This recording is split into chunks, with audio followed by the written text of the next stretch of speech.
Weil ich eigentlich seit langem schon auf dem Baugewerbe arbeite und weil ich mich auch für Gebäudeautomation und für eigentlich alles, was ein bisschen mit Strom zu tun hat, eigentlich interessiere.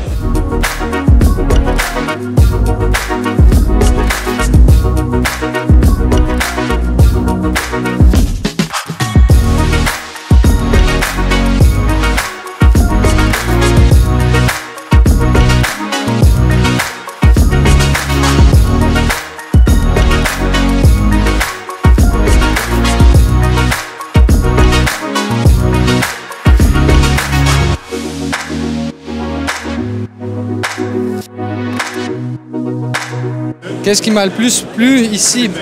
Alors je dirais c'est justement le fait de rencontrer un maximum de clients et de connaître leurs besoins sur leur marché et de pouvoir répondre à leurs attentes par le biais de nos produits.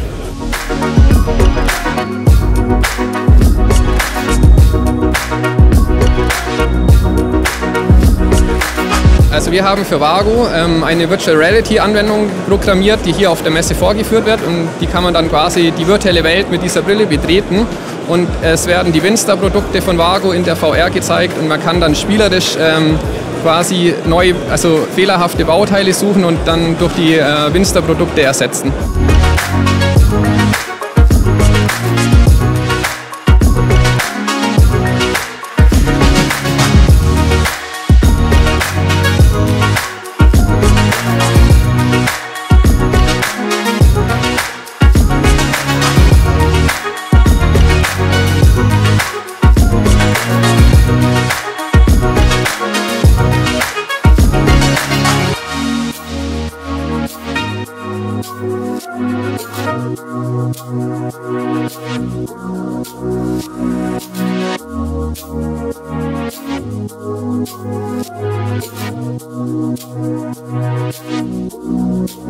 Thank you.